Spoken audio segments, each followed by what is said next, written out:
Hello my dear students, आज की simple सी बहुत ही प्यारी सिंपल सी क्लास में हम जानेंगे प्रोनाउन के बारे में कि प्रोनाउन होता क्या है। उसकी बेसिक इन्फॉर्मेशन को हम जानेंगे, पढ़ेंगे, सीखेंगे, समझेंगे। तो चलिए बिना किसी देरी के शुरू करते हैं। तो चलिए इस प्रोनाउन के बेसिक मीनिंग को समझते हैं कि ये जो प्रोनाउन है आखिर इस वर्ड का मीनिंग क्या है। तो ये जो प्रो होता है, प्रो प्रो का मतलब होता है फॉर का मतलब कीजिए। तो प्रो हो गया फॉर। और नाउन नाउन का मतलब होता है संज्ञा यानी कि नेम। तो ऐसे वर्ड जो नाउन के लिए आते हैं, ऐसे वर्ड जो नाउन के लिए यूज किए जाते हैं, नाउन के लिए आते हैं, वही क्या कह जाते हैं, वही कह जाते हैं प्रोनाउन।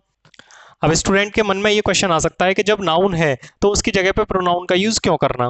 वो इस वजह से किया जाता है कि बार बार नाउन को रिपीट नहीं किया जाता, बार बार नाउन को रिपीट नहीं किया जाता। इसीलिए नाउन के रिपीटेशन को रोकने के लिए, नाउन के रिपीटेशन को रोकने के लिए हम किसका यूज करते हैं, प्रोनाउन का यूज करते हैं। बार बार एक ही इंसान का नाम लिया जाता रहे, जैसे कि राहुल आ रहा है, राहुल जा रहा है, राहुल खेल रहा है, राहुल पढ़ रहा है, राहुल सो रहा है, राहुल साइकिल चला रहा है, राहुल बाइक चला रहा है, राहुल कार चला रहा है। तो इस तरीके से बार बार राहुल राहुल राहुल राहुल राहुल कहना सही नहीं है। राहुल मेरा दोस्त, मुझे तो याद है, ठीक है। तो बार बार राहुल नहीं कहेंगे। राहुल लड़का है तो उसके लिए क्या यूज किया जा सकता है कि वह। राहुल आता है, वह जाता है, वह खेलता है। तो इस तरीके से नाउन के रिपीटेशन को रोकने के लिए, नाउन के रिपीटेशन को अवॉइड करने के लिए जिसका यूज किया जाता है वही क्या होता है, हाँ जी, वही होता है प्रोनाउन। अब प्रोनाउन के कई सारे पार्ट्स होते हैं, मिनिमम प्रोनाउन के 10 पार्ट्स होते हैं। उनमें से आज हम पहला पार्ट जो पर्सनल प्रोनाउन है उसको पढ़ेंगे, जानेंगे, समझेंगे, सीखेंगे। तो सबसे जो पहला पार्ट है प्रोनाउन का, वो पार्ट है पर्सनल प्रोनाउन। तो ये जो पर्सनल प्रोनाउन है, तो पर्सनल का मतलब तो आप जानते होंगे कि क्या होता है पर्सनल का मतलब। और ये एक होमोफोन की कैटेगरी में भी आता है, पर्सनल और पर्सनल। शायद आपको उसके बारे में पता हो, अगर ना पता हो तो एक शॉर्ट है वो अपलोड है चैनल पर, आप उसको चेक कर सकते हैं। तो ये जो पर्सनल प्रोनाउन होता है, पर्सनल प्रोनाउन, तो इस पर्सनल प्रोनाउन का क्या मतलब है। इसमें पर्सनल कुछ भी नहीं है, लेकिन ये जो प्रोनाउन है ये पर्सन के लिए यूज किया जाता है, पर्सन या फिर थिंग्स के लिए। यानी कि ऐसे प्रोनाउन जो पर्सन या थिंग्स के लिए यूज किए जाते हैं वही क्या कह जाते हैं, वही कह जाते हैं पर्सनल प्रोनाउन। और ये पर्सनल प्रोनाउन रिलेटिव प्रोनाउन की तरह ही इंपॉर्टेंट है। जितना इंपॉर्टेंट रिलेटिव प्रोनाउन और अच्छा है समझने के लिए, उतना ही अच्छा ये पर्सनल प्रोनाउन है। पर्सनल प्रोनाउन बेसिक लेवल को सीखने के लिए काफ़ी अच्छा है। तो चलिए इसी को बहुत अच्छे तरीके से पढ़ते हैं, लेकिन इसकी सबसे पहले एक टेबल बनाई जाती है, वो टेबल बनाते हैं। तो इस तरीके से ये पर्सनल प्रोनाउन की टेबल होती है। अब ये जो पर्सनल प्रोनाउन होता है इसमें सब्जेक्टिव केस होता है, ऑब्जेक्टिव केस होता है, पजेसिव एडजेक्टिव होता है और पजेसिव प्रोनाउन होता है। तो सब्जेक्टिव केस ये होते हैं I, we, you, he, she, it और दे। ऑब्जेक्टिव केस आई के लिए मी, वी के लिए अस, यू के लिए यू, ही के लिए हिम होता है, शी के लिए हर, इट के लिए इट होता है और दे के लिए देम होता है। यू और इट का सब्जेक्टिव और ऑब्जेक्टिव केस दोनों सेम रहते हैं। अगर बात की जाए इस पजेसिव एडजेक्टिव की, तो ये जो पजेसिव एडजेक्टिव होते हैं इनके बारे में आपको एक चीज़ याद रखनी है, हमेशा हमेशा ही याद रखनी है। हमेशा याद रखो, जब तक सिलेक्शन नहीं होता, जब तक पढ़ाई पूरी नहीं होती, तब तक याद रखो कि जितने भी पजेसिव एडजेक्टिव हैं, जितने भी पजेसिव एडजेक्टिव हैं, इन सब के तुरंत बाद हमें हमेशा क्या चाहिए, नाउन चाहिए। जितने भी पजेसिव एडजेक्टिव हैं, जैसे कि खाना खाने के बाद क्या चाहिए, मुझे तो सिर्फ पानी चाहिए, ठीक है। तो जिस तरीके से पजेस खाना खाने के बाद पानी चाहिए, सेम उसी तरीके से पजेसिव एडजेक्टिव के बाद हमेशा नाउन चाहिए, ठीक है। और जो दूसरी बात याद रखनी है कि जितने भी पजेसिव प्रोनाउन हैं, जितने भी पजेसिव प्रोनाउन हैं, उनके बाद कभी भी नाउन का यूज नहीं होगा। हाँ जी, ये याद रखना है कि पजेसिव प्रोनाउन के बाद कभी भी नाउन का यूज नहीं होगा। पजेसिव एडजेक्टिव के साथ हमेशा हमेशा हमेशा नाउन का यूज होगा। जैसे कि माई अकेला नहीं आ सकता, उसके साथ में नाउन चाहिए। और ये जो माइन है ये अकेला ही आएगा, इसके साथ कभी भी नाउन नहीं चाहिए। मुझे उम्मीद है कि आपको ये पॉइंट समझ में आ गया होगा। तो ये इस तरीके से ये 4 केस होते हैं, subjective case, objective case, possessive adjective और पजेसिव प्रोनाउन। अब इस सब्जेक्टिव केस की बात की जाए कि सब्जेक्टिव केस का यूज कहाँ किया जाता है, तो अगर हमारे सेंटेंस में कहीं पर भी मेन वर्ब आ जाए, मेन वर्ब से पहले हमेशा सब्जेक्टिव केस का यूज किया जाता है। और अगर मेन वर्ब के बाद है, मेन वर्ब के बाद, तो जैसे कि यहाँ पे मान लेते हैं ये मेन वर्ब है और इस मेन वर्ब से पहले आएगा तो सब्जेक्टिव केस होगा, और मेन वर्ब के बाद आएगा तो वो ऑब्जेक्टिव केस होगा। ये बात आप याद रखेंगे कि मेन वर्ब से पहले तो सब्जेक्टिव केस और मेन वर्ब के बाद तो ऑब्जेक्टिव केस। ऐसे बोलते रहा करो, आप चुपचाप बैठ जाते हो तो वो अच्छा नहीं लगता। आप बोला करो, आप पार्टिसिपेट किया करो। इसी वजह से, इसी तरीके से तो आप गाने याद कर देते हो, उनको बोलते रहते हो। बोलते रहते हो, गुनगुनाते रहते हो, याद करते रहते हो, फिर अपनी अपनी स्टोरी चला कर देखते हो गाने पे कि हम इस गाने में कैसे लगेंगे, कहाँ कहाँ तक हमारी फीलिंग्स इस गाने को रिलेट कर पा रही हैं। तो इस तरीके से यहाँ पर भी अपनी फीलिंग्स को रिलेट करो, ये वाली जो फीलिंग्स हैं ये तुम्हारी लाइफ बना देंगी। ठीक है, तो यहाँ पर अपनी फीलिंग्स को कनेक्ट करो इनसे। ठीक है, तो मेन वर्ब से पहले है तो सब्जेक्टिव केस, और मेन वर्ब के बाद है तो हमेशा ऑब्जेक्टिव केस। एक रूल और याद रखना है आपको कि अगर कहीं पर भी सेंटेंस में प्रपोजिशन आ जाए, सेंटेंस में कहीं पर भी प्रपोजिशन आ जाए, तो जो प्रपोजिशन है प्रपोजिशन के बाद हमेशा, कहीं पे भी हो प्रपोजिशन सेंटेंस में, प्रपोजिशन के बाद भी हमेशा ऑब्जेक्टिव केस का यूज किया जाएगा। ये बात भी आपको ध्यान रखनी है कि मेन वर्ब के बाद तो ऑब्जेक्टिव केस आएगा ही आएगा, लेकिन प्रपोजिशन के बाद भी ऑब्जेक्टिव केस का यूज किया जाता है। मेन वर्ब के बाद भी हमेशा ऑब्जेक्टिव केस का यूज किया जाएगा, और प्रपोजिशन के बाद भी हमेशा ऑब्जेक्टिव केस का यूज किया जाएगा। अगर हमारे सेंटेंस में नाउन दे रखा है तो नाउन से पहले पजेसिव एडजेक्टिव आएगा, या फिर पजेसिव एडजेक्टिव के बाद नाउन का यूज किया जाएगा। लेकिन अगर पजेसिव प्रोनाउन दे रखे हैं, ये पजेसिव प्रोनाउन है, अगर ये पजेसिव प्रोनाउन दे रखे हैं तो इनके बाद कभी भी नाउन नहीं आएगा। पजेसिव प्रोनाउन के बाद कभी भी नाउन नहीं आएगा। सुन रहा है ना तू, मैं सुना रहा हूं तुझे, मैं सिखा रहा हूं तुझे, मैं बना रहा हूं तुझे। तो सुनता रहे ध्यान से कि पजेसिव प्रोनाउन के बाद कभी भी नाउन नहीं आएगा, और पजेसिव एडजेक्टिव बिना नाउन के नहीं आएगा। ये बात ध्यान रखनी है, तो मैं भूलना नहीं है कुछ भी। ठीक है, और एक चीज और जो ध्यान रखनी है कि ये जितने भी पजेसिव दे रखे हैं, चाहे ये पजेसिव एडजेक्टिव हो, चाहे ये पजेसिव प्रोनाउन हो, गलती से भी कभी भी इनमें अपोस्ट्रोफे एस का यूज नहीं होना। ठीक है भैया, यानी कि चाहे पजेसिव एडजेक्टिव दे रखा हो, चाहे पजेसिव प्रोनाउन दे रखा हो, इनमें भले ही एस आ रहा है, इनमें तो वो भी नहीं आ रहा, इनमें एस आ रहा है, लेकिन कभी भी अपोस्ट्रोफे एस का यूज नहीं करना। आपको ध्यान रखेंगे, कभी भी ऐसे मत कर देना कि कभी सेंटेंस में लिख दो माइन और उसमें लगा दो अपोस्ट्रोफे एस, ये तो बिल्कुल ही गलत बात हो जाएगी। ठीक है भैया, तो इन वर्ड्स में जितने भी पजेसिव हैं, चाहे वो प्रोनाउन हो चाहे वो एडजेक्टिव हो, इनमें अपोस्ट्रोफे एस का यूज नहीं किया जाता। ठीक है, आपने बचपन में कई बार लेटर लिखा होगा, स्कूल एप्लीकेशन लिखा होगा, उस एप्लीकेशन में आप लिख देते थे शायद, चलिए यहां लिखते हैं, एप्लीकेशन के लास्ट में आप लिख देते थे शायद ऐसे योर्स। तो ये तो पजेसिव, ये पहले से ही पजेसिव है, पहले से ही पजेसिव एडजेक्टिव है, तो इसमें अपोस्ट्रोफे एस लगाने की कोई रिक्वायरमेंट नहीं है। ये बात आप ध्यान रखेंगे, ऐसी गलती कभी भी नहीं करेंगे। प्रोनाउन में कई सेंटेंसेस ऐसे आते हैं, कई क्वेश्चंस, कई एरर ऐसे आते हैं जिनमें ये वाली गलती कराई जाती है, लेकिन गलती नहीं करनी है, हमें सही सीखना है, सही कंसेप्ट को जानना है, पढ़ना है। तो मुझे उम्मीद है कि आपको ये जो टेबल है ये अच्छे से समझ में आई होगी। आप इसका एक स्क्रीनशॉट भी दे सकते हैं, जहां ये subjective case, objective case, adjective और ये प्रोनाउन आपको बहुत अच्छे से विजिबल हो रहे होंगे। अच्छा जी, इनके बारे में थोड़ा सा और जानते हैं, थोड़ा सा और सीखते हैं कि इनके बारे में एडिशनल इन्फॉर्मेशन क्या और क्या हो सकती है। अगर इस आई और वी की बात की जाए तो ये जो आई और वी हैं ये दोनों होते हैं फर्स्ट पर्सन। आई और वी क्या होते हैं? आई और वी होते हैं फर्स्ट पर्सन। और ये जो यू होता है, यू होता है हमेशा कौन सा पर्सन? यू होता है सेकंड पर्सन। और इस आई वी यू को छोड़ के बाकी के जितने बचे हुए हैं सब क्या कहलाते हैं? सब होते हैं थर्ड पर्सन। समझे आप मेरी बात को कि I we first person, you second person, और इस आई वी यू को छोड़ के बाकी के जितने भी बचे हुए हैं वो सब थर्ड पर्सन होते हैं। ठीक है, अब ये जो फर्स्ट पर्सन होता है, इस फर्स्ट पर्सन का एक नाम भी होता है। आपको अगर पता हो तो आप बताओ, ना पता हो तो कोई बात नहीं। इस फर्स्ट पर्सन को कहा जाता है स्पीकर। हाँ जी, ये ध्यान रखेंगे कि फर्स्ट पर्सन कौन होता है? स्पीकर होता है। सेकंड पर्सन होता है हमेशा लिसनर। फर्स्ट पर्सन स्पीकर हो गया, सेकंड पर्सन लिसनर हो गया, तो ये थर्ड पर्सन कौन रहा? थर्ड पर्सन रहा कन्वर्जेशन में, यानी कि बातचीत में, क्या?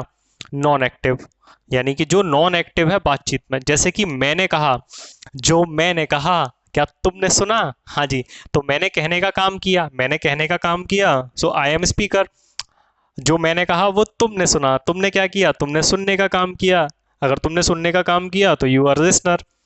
लेकिन मैंने क्या कहा? मैंने ये कहा कि अनामिका चली गई। मैंने क्या कहा? मैंने तुमसे कहा कि अनामिका चली गई।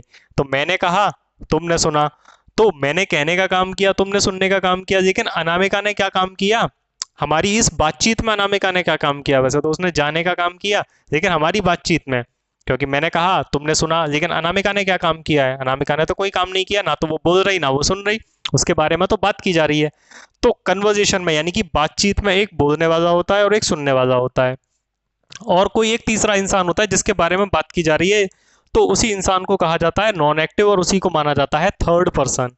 मुझे उम्मीद है कि आपको ये सब चीज़ें समझ में आ रही होंगी। और हर पर्सन के पास, जैसे कि ये आई सिंगुलर है, इसका प्लूरल वी हो जाता है। ये यू सिंगुलर भी है और प्लूरल भी है। जैसे कि बात कही जाए तुम देख रहे हो ना मुझे, तो तुम अकेले हो, तुम अकेले मुझे देख रहे हो। और तुम सब भी तो मुझे देख रहे हो, तो तुम सब तो बहुत हो, तुम तो बहुत हो। तो जब बहुत सारे लोग हैं तो उनके लिए भी यू का यूज किया जा सकता है, और कोई एक है उसके लिए भी यू का यूज किया जा सकता है। तो ये यू सिंगुलर भी है और प्लूरल भी है।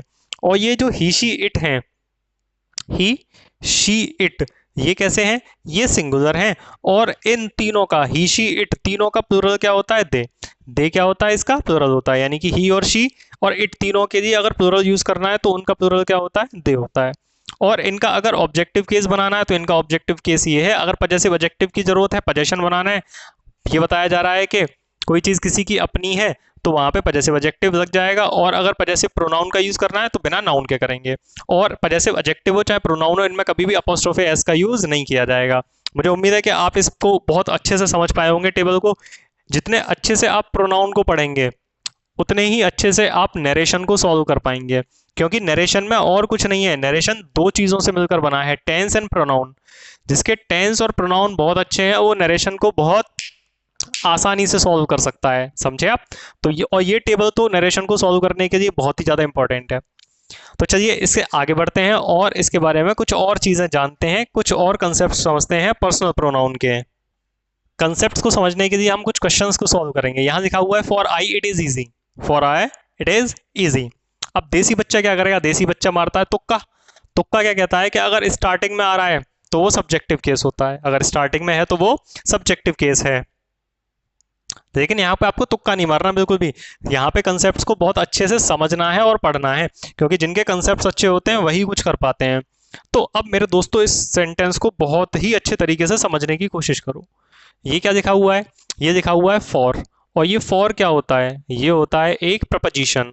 प्रपोजिशन, आप इसको प्रीपोजिशन भी बोल सकते हो, आप इसको प्रपोजिशन भी बोल सकते हो। It depends up to you totally. ठीक है, ये पूरा पूरा आपके ऊपर डिपेंड करता है कि आप क्या बोलना चाहते हैं। लेकिन आपका प्रोनाउंसिएशन एकदम ठीक होना चाहिए। Pronunciation, pronunciation, it is called preposition, preposition. ठीक है, तो अगर प्रपोजिशन का यूज सेंटेंस में कहीं भी किया जा रहा है तो प्रपोजिशन के बाद, अभी हमने पढ़ा था कि प्रपोजिशन के बाद हमेशा किसका यूज किया जाता है? ऑब्जेक्टिव केस का यूज किया जाता है। और एक चीज और आप याद रखेंगे कि अगर प्रपोजिशन के बाद कोई वर्ब फॉर्म आ रही है, प्रपोजिशन के बाद अगर कोई वर्ब फॉर्म आ रही है तो वो वर्ब फॉर्म हमेशा फोर्थ फॉर्म होती है। फोर्थ फॉर्म कौन सी होती है? First form with ING. तो प्रपोजिशन के बाद दो चीजें याद रखनी है कि अगर नाउन या प्रोनाउन आ रहा है तो वो ऑब्जेक्टिव केस का होगा, और अगर वर्ब आ रही है तो वो वर्ब फोर्थ फॉर्म होगी। कौन सी फॉर्म होगी? Fourth form. क्योंकि फोर्थ फॉर्म को ही क्या कहा जाता है? Verb first ING. या फिर वर्ब फर्स्ट आईएनजी को ही क्या कहा जाता है? वर्ब फर्स्ट आईएनजी को ही वर्ब की फोर्थ फॉर्म कहा जाता है। तो अब यहाँ पर इस प्रपोजिशन के बाद, इस फॉर के बाद किसका यूज किया जा रहा है? आई का। और ये जो आई है ये तो क्या है? ये तो है सब्जेक्टिव केस। आई क्या है? आई तो सब्जेक्टिव केस है। लेकिन प्रपोजिशन के बाद क्या आता है? ऑब्जेक्टिव केस आता है। तो यानी कि ये सेंटेंस में यहीं पर एरर है, यहीं पर गलती है। जो हमने सीखा था वही हमने अप्लाई किया कि प्रपोजिशन के बाद हमेशा ऑब्जेक्टिव केस आता है। तो फॉर आई ना होकर यहाँ पर क्या होना चाहिए? For me it is easy, for me it is easy. समझे आप कि प्रपोजिशन के बाद हमेशा अगर कोई नाउन या प्रोनाउन है तो वो हमेशा ऑब्जेक्टिव केस में होगा। I hope you got the point. चलिए बढ़ते हैं नेक्स्ट क्वेश्चन की तरफ। सेम इसी तरीके से for they all these things are done, उन्हीं के लिए किया गया है ये जो भी किया गया है। तो अब आप समझ सकते हैं कि ये फॉर क्या है? ये फॉर है एक प्रपोजिशन, और प्रपोजिशन के बाद में अगर नाउन या प्रोनाउन आ रहे हैं तो वो हमेशा क्या होते हैं? ऑब्जेक्टिव केस होते हैं। प्रपोजिशन के बाद अगर नाउन या प्रोनाउन आ जाए तो वो ऑब्जेक्टिव केस, और अगर वर्ब आ जाए तो वो वर्ब होगी कौन सी फॉर्म में? फोर्थ फॉर्म में। और फोर्थ फॉर्म को ही क्या कहा जाता है? वर्ब फर्स्ट आईएनजी फॉर्म, या फिर आईएनजी फॉर्म को वर्ब फोर्थ कहा जाता है। ठीक है, तो यहाँ पर ये दे आ रहा है। दे कौन सा केस है? दे तो है सब्जेक्टिव केस। दे क्या होता है? दे होता है सब्जेक्टिव केस, और प्रपोजिशन के बाद क्या आता है, प्रपोजिशन के बाद हमेशा आता है ऑब्जेक्टिव केस। तो इस दे का ऑब्जेक्टिव केस जो हमने अभी टेबल में पढ़ा था, तो दे का ऑब्जेक्टिव केस क्या होता है, देम। तो ये हो जाएगा for them all these things are done. So easy. Next, between she and I there is no quarrel. Average बच्चे को क्या लगेगा कि ये सेंटेंस सही है। क्यों सही है, क्योंकि स्टार्टिंग हो रही है सेंटेंस की और स्टार्टिंग में सब्जेक्टिव केस लिखा हुआ है, तो कोई दिक्कत नहीं है। उनका ये मानना होता है कि सेंटेंस के बाद में, सेंटेंस में पीछे की तरफ, सेंटेंस में पीछे की तरफ किसका यूज किया जाता है, ऑब्जेक्टिव केस का। लेकिन उनकी वो गलती है और इसी गलती को तो दूर करना है, सीखना है। ये जो बिटवीन है, ये बिटवीन क्या है, बिटवीन है एक प्रपोजिशन। ठीक है, बिटवीन क्या है, बिटवीन है एक प्रपोजिशन। और प्रपोजिशन के बाद कौन सा केस आएगा, अगर नाउन या प्रोनाउन दे रखे हैं तो प्रपोजिशन के बाद हमेशा ऑब्जेक्टिव केस आता है। क्या आता है, ऑब्जेक्टिव केस। और ये जो शी है, ये कौन से केस में है, ये तो है सब्जेक्टिव केस में, जबकि हमें चाहिए ऑब्जेक्टिव केस। तो ऑब्जेक्टिव केस क्या आ जाएगा, हर। और ये जो आई है ये भी सब्जेक्टिव केस है, तो इसको हटाकर लिख देंगे मी। तो ये हो जाएगा between her and me there is no quarrel. उसके और मेरे बीच में अब कोई झगड़ा नहीं है, मामला हमने सुलझा दिया। ठीक है, चलिए बढ़ते हैं नेक्स्ट क्वेश्चन की तरफ। Next question, he like I am a doctor. ये यहाँ पे सेंटेंस आपको काफी कंफ्यूज कर सकता है। किसकी वजह से, इस लाइक की वजह से। लाइक ही मत किया करो, वीडियो को तो लाइक किया करो, किसी और को लाइक मत किया करो। हाँ जी, ये क्या लिखा हुआ है, लाइक। अब ये लाइक दो तरीके से काम करता है। लाइक ये एक वर्ब भी है। अगर ये लाइक वर्ब है तो इसका मतलब होता है किसी को पसंद करना, यानी कि to adore someone, to adore someone. और अगर ये लाइक, अगर ये लाइक बन जाए प्रपोजिशन, ये लाइक दो चीज, जैसे कि आप अभी अगर पढ़ाई कर रहे हो तो आप क्या हो, आप स्टूडेंट हो। अगर आप कहीं पे, या फिर आप अपने चाचा के कुछ और हो सकते हो, आप अपनी बुआ के शायद कुछ और हो सकते हो, आप अपने मामा के कुछ और हो सकते हो। आप इंसान तो एक ही हो, लेकिन अलग अलग जगह पर आपके रिश्ते अलग अलग हो जाते हैं। ठीक है, ये फंक्शनल ग्रामर का पार्ट है। तो ये लाइक वर्ब भी है और ये लाइक प्रपोजिशन भी है। अगर ये लाइक वर्ब है तो इसका मतलब होता है किसी को पसंद करना, टू अडोर समवन। और अगर ये प्रपोजिशन है, ये लाइक अगर प्रपोजिशन बन जाए तो इसका यूज किया जाता है कंपैरिजन करने में। क्या करने में, कंपैरिजन करने में। कंपैरिजन का मतलब होता है तुलना, और इसका मतलब तब हो जाता है की तरह। लाइक अगर ये प्रपोजिशन है तो इसका मतलब हो जाता है की तरह। तो यहाँ पे कहने का मतलब है वह मेरी तरह क्या है, डॉक्टर है। हो सकता है कोई मेरी तरह एक टीचर हो। ठीक है, तो यहाँ पे इस लाइक का यूज कर रहे हैं किसकी तरह, प्रपोजिशन की तरह। और प्रपोजिशन की तरह अगर इसका यूज करते हैं तो इसका मीनिंग होता है की तरह। और ये क्या शो करता है, ये शो करता है कंपैरिजन। तो लाइक का यूज यहाँ पर किया जा रहा है प्रपोजिशन की तरह। अब प्रपोजिशन के बाद में क्या आता है, बोलो बोल दो ना जरा। प्रपोजिशन के बाद क्या आता है, प्रपोजिशन के बाद आता है ऑब्जेक्टिव केस। तो इस आई को यहां से हटाएंगे और इस आई की जगह पे यहां पर करेक्ट लिखेंगे मी। ठीक है, तो ये हो जाएगा ही लाइक मी। अब यहां पर ये जो हेल्पिंग वर्ब है, ये हेल्पिंग वर्ब, ये हमेशा याद रखना कि हेल्पिंग वर्ब मेन सब्जेक्ट के अकॉर्डिंग आती है, कभी भी ऑब्जेक्ट के अकॉर्डिंग हेल्पिंग वर्ब नहीं आती। ये बात आपको हमेशा ही याद रखनी है कि ये जो हेल्पिंग वर्ब आएगी ये हमेशा ऑब्जेक्ट के अकॉर्डिंग कभी भी नहीं आएगी, ये हमेशा सब्जेक्ट के अकॉर्डिंग आती है। हेल्पिंग वर्ब हमेशा सब्जेक्ट के अकॉर्डिंग आती है। ठीक है, और सब्जेक्ट क्या हो गया, ही। तो ही के अकॉर्डिंग यहाँ क्या आ जाना चाहिए, इज। तो यहाँ पर करेक्ट सेंटेंस बनेगा he like me is a doctor. He like me is a doctor, यानी कि वह मेरी तरह ही एक डॉक्टर है। मुझे उम्मीद है कि आपको ये समझ में आ गया होगा। चलिए बढ़ते हैं नेक्स्ट क्वेश्चन की तरफ। Next question, he wanted me books. चलिए अब इस सेंटेंस को समझते हैं। ये सेंटेंस में ये जो वर्ड लिखा हुआ है ये है बुक्स, और ये जो बुक्स हैं, ये बुक्स क्या होती हैं, किताबें। तो ये जो किताबें हैं ये पार्ट्स ऑफ स्पीच के अकॉर्डिंग क्या है, नाउन है, क्योंकि नाउन क्या होता है, किसी भी वस्तु का नाम होता है। ठीक है, तो अब अगर नाउन है तो नाउन से पहले किस केस का यूज किया जाता है, ढूंढो अपनी टेबल में कि नाउन से पहले किस केस का यूज किया जाता है। चेक करो अपनी टेबल में कि वो कौन सा केस है, सब्जेक्टिव केस है, ऑब्जेक्टिव केस है, पजेसिव एडजेक्टिव है, या फिर पजेसिव प्रोनाउन है, कि जिसके बाद हमेशा नाउन का यूज किया जाएगा। क्या है बताओ, मिला या नहीं मिला, ढूंढो। शायद मिल गया। मेरा दिल कह रहा है कि तुम्हें कोई मेरा दिल कह रहा है कि तुम्हें इसका आंसर मिल गया कि नाउन से पहले हम हमेशा यूज करते हैं किसका, पजेसिव एडजेक्टिव का। नाउन से पहले हम किसका यूज करते हैं? पजेसिव एडजेक्टिव का। तो मी के लिए पजेसिव एडजेक्टिव क्या है? मी के लिए तो पजेसिव एडजेक्टिव क्या होता है? माई होता है। तो यहां पर हो जाएगा ही वांटेड माई बुक्स। तो इस मी को यहां से हटा देंगे और इसकी जगह पे किसका यूज करेंगे? माई का यूज करेंगे, क्योंकि यहाँ पे नाउन था और नाउन से पहले हम किसका यूज करते हैं? पजेसिव एडजेक्टिव का यूज करते हैं। सो easy. Next question, this bag is my. Okay, ये जो माई लिखा हुआ है ये क्या वर्ड है?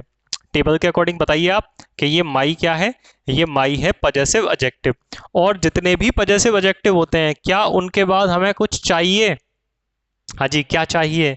मुझे तो बस तेरी पढ़ाई चाहिए और कुछ भी नहीं चाहिए। ठीक है, तो ये जो माई होते हैं, यानी कि ये जितने भी पजेसिव एडजेक्टिव होते हैं, my, your, our, his, her, its, their, इनके बाद हमें हमेशा किसकी जरूरत पड़ती है?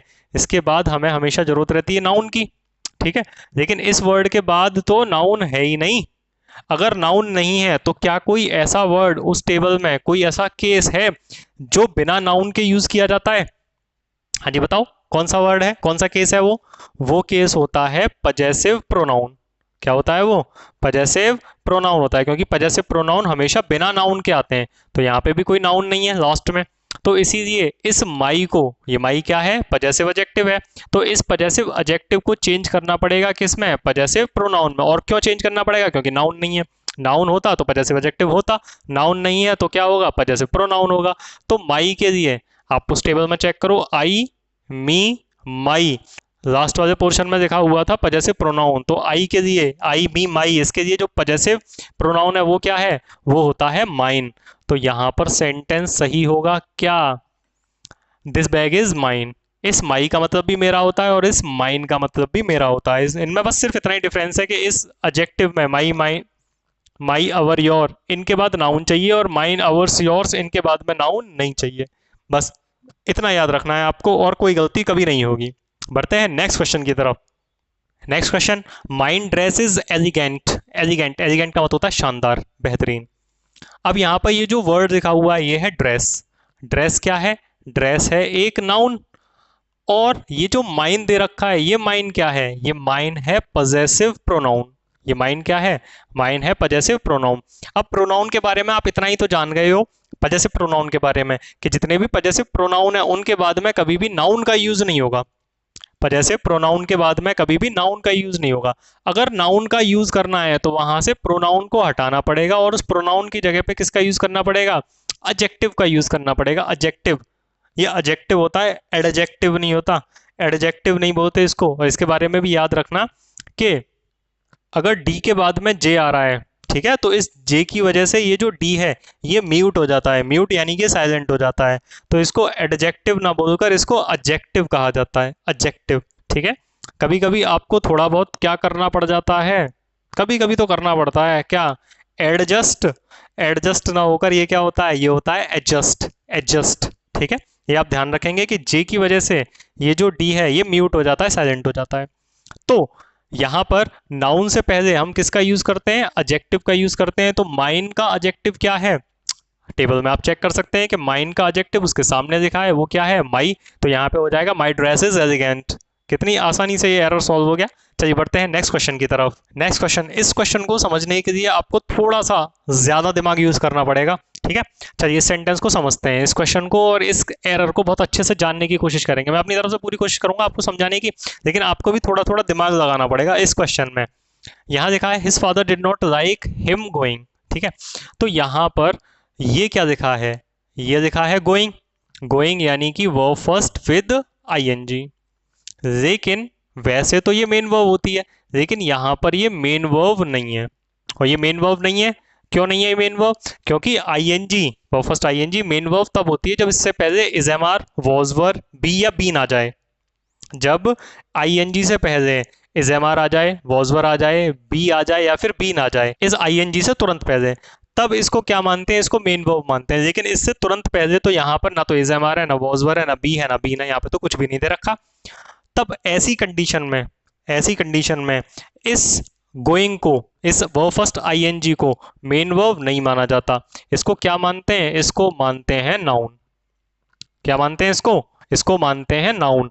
कि जब आईएनजी से पहले, मुझे उम्मीद है कि समझ में आ गया होगा, एक बार फिर से बता देता हूं कि जब आईएनजी से पहले is am are was were be या फिर बी ना आए तो ये मेन वर्ब नहीं है, ये काम करती है किसकी तरह, नाउन की तरह। तो यानी कि ये जो गोइंग है, जैसे कि अभी मैंने आपको बताया था कि आप अभी पढ़ रहे हो तो अभी आप स्टूडेंट हो, कहीं और आप कुछ और हो, अपने दोस्तों के आप दोस्त हो, अपने माता पिता के आप बच्चे हो, बेटे हो, बेटी हो, ठीक है। तो आप इंसान एक ही हो लेकिन काम अलग अलग तरीके से हो रहे हैं, रिश्ता वही, सोच नहीं, ठीक है, अलग अलग जगह पे अलग अलग तरीके से।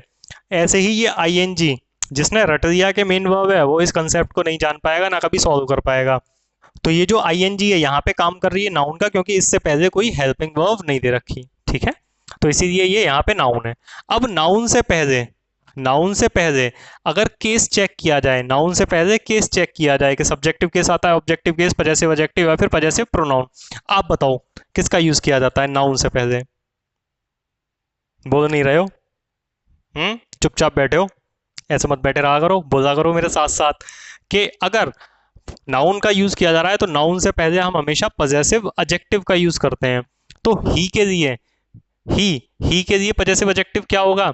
हाँ जी, ही के लिए पजेसिव एडजेक्टिव होता है हिज। तो यहाँ पर सेंटेंस बन जाएगा his father did not like his going, यानी कि उसके पिताजी को उसका जाना पसंद नहीं है। आई बात समझ में? मुझे उम्मीद है कि आप समझ गए होंगे, ये कंसेप्ट भी आपकी समझ में आ गया होगा कि ये मेन वर्ब नहीं है, मेन वर्ब नहीं है, इसी वजह से ये काम कर रहा है नाउन का, और ये नाउन है इसी वजह से इससे पहले पजेसिव एडजेक्टिव लगाना पड़ेगा। और ही के लिए पजेसिव एडजेक्टिव क्या होता है? हिज। हिम तो इसका ऑब्जेक्टिव केस होता है, तो नाउन से पहले ऑब्जेक्टिव केस नहीं लगाते, पजेसिव एडजेक्टिव लगाते हैं। मुझे उम्मीद है कि समझ में आ गया होगा। चलिए बढ़ते हैं नेक्स्ट क्वेश्चन की तरफ, ऐसे ही प्यार से समझते रहा करो आप। She appreciate me joining the club, very nice. फिर से वही सेम तरीके का क्वेश्चन, ये सेंटेंस में दे रखी है आईएनजी, लेकिन इस आईएनजी से पहले लोग मानते हैं कि ये आईएनजी क्या है? मेन वर्ब है भी, लेकिन कब है? जब इस आईएनजी से पहले इज एम आर आ जाए, वॉज वर आ जाए, बी आ जाए या फिर बीन आ जाए, तब ये मेन वर्ब है, नहीं तो इसके अलावा ये मेन वर्ब नहीं है। फिर ये क्या है? तब ये हो जाता है क्या? नाउन हो जाता है। और नाउन से पहले आप कौन से केस का यूज करते हो? नाउन से पहले हम यूज करते हैं पजेसिव एडजेक्टिव का। नाउन से पहले किसका यूज किया जाता है? पजेसिव एडजेक्टिव का यूज किया जाता है। और तो पजेसिव एडजेक्टिव आई, मी, इनका पजेसिव एडजेक्टिव क्या होता है? इनका पजेसिव एडजेक्टिव होता है माई। तो यहां पर सेंटेंस होगा she appreciated my joining the club. कितनी आसानी से आप इसको समझ सकते हैं। चलिए बढ़ते हैं नेक्स्ट क्वेश्चन की तरफ। The teacher admired I and ही। चलिए अब ये हो गया सीक्वेंस। क्या हो गया? सीक्वेंस। सीक्वेंस या फिर ऑर्डर ऑफ पर्सनल प्रोनाउन, यानी कि ये जो पर्सनल प्रोनाउन होते हैं इनमें फर्स्ट पर्सन होता है, सेकंड पर्सन होता है और थर्ड पर्सन होता है। तो इनका एक सीक्वेंस होता है, इनका एक ऑर्डर होता है। ऐसा ही नहीं है कि कहीं पर भी कोई सा भी प्रोनाउन लगा दो, ऐसा नहीं है। इन प्रोनाउन का भी एक निश्चित ऑर्डर होता है, निश्चित क्रम होता है। वो क्या होता है कि कभी भी सेंटेंस में बहुत सारे अगर प्रोनाउन दे रखे हैं, ठीक है, यानी कि फर्स्ट पर्सन भी है, सेकंड पर्सन भी है, थर्ड पर्सन भी है, तो सबसे पहले सीक्वेंस के अकॉर्डिंग सबसे पहले कौन सा पर्सन आएगा? सेकंड पर्सन, यानी कि सेकंड पर्सन को सबसे पहले देखते हैं। फिर सेकंड पर्सन के बाद क्या आता है? सेकंड पर्सन के बाद आता है थर्ड पर्सन, ठीक है, और सबसे बाद में आता है फर्स्ट पर्सन, ठीक है, यानी कि आई ये सबसे बाद में आएगा, सबसे पहले ये यू आएगा, यानी कि सेकंड, थर्ड, फर्स्ट पर्सन। सबसे पहले सेकंड, सेकंड के बाद क्या आता है? थर्ड, और ये फर्स्ट पर्सन बाद में आएगा। ये इनका ऑर्डर होता है। चलिए इसके अकॉर्डिंग इस सेंटेंस को सही करके देखते हैं। यहां पर लिखा हुआ है the teacher admired I and ही। सबसे पहली बात कि ये है मेन वर्ब, और मेन वर्ब के बाद जो केस आता है वो कौन सा केस आता है? मेन वर्ब के बाद हमेशा आता है ऑब्जेक्टिव केस। मेन वर्ब के बाद हमेशा ऑब्जेक्टिव केस आता है। तो इस इस आई का ऑब्जेक्टिव केस क्या हो जाएगा? इसका ऑब्जेक्टिव केस हो जाएगा मी, और इस ही का ऑब्जेक्टिव केस क्या हो जाता है? हिम, ठीक है। अब यहां पर थोड़ा सा आपको दिमाग लगाना है कि ये जो मी है ये कौन सा पर्सन है? ये है फर्स्ट पर्सन, और ये जो हिम है ये कौन सा पर्सन है? ये है थर्ड पर्सन। अब अगर सीक्वेंस के अकॉर्डिंग देखा जाए तो सबसे पहले आना चाहिए सेकंड पर्सन, जो कि इसमें नहीं है। फिर उसके बाद आना चाहिए थर्ड पर्सन, तो थर्ड पर्सन कौन है? हिम। तो इस एडमायर्ड के बाद में पहले आएगा हिम, ठीक है, फिर लगा देंगे एंड, और बाद में आना चाहिए फर्स्ट पर्सन, तो फर्स्ट पर्सन क्या है? मी, तो ये मी आएगा बाद में। तो ये सेंटेंस करेक्ट बनेगा the teacher admired him and me, him and me. आई बात समझ में? ये आपको ध्यान रखना है, ऐसे क्वेश्चन कंपटीशन में बहुत आते हैं, तो इन क्वेश्चन को अच्छे से पढ़िए। चलिए बढ़ते हैं नेक्स्ट क्वेश्चन की तरफ। Next question, I you have decided to go to Shimla, कि मैंने, तुमने और उसने डिसाइड कर दिया कि आओ, यहाँ तो गर्मी भैया बहुत है, तो कहाँ चलते हैं, कि आओ चलो शिमला चलते हैं। ठीक है, अब यहाँ पर भी मल्टीपल प्रोनाउन का यूज किया गया है, इस सेंटेंस में भी मल्टीपल प्रोनाउन है, कि आई भी है, फर्स्ट पर्सन भी है, सेकंड पर्सन भी है और थर्ड पर्सन भी है।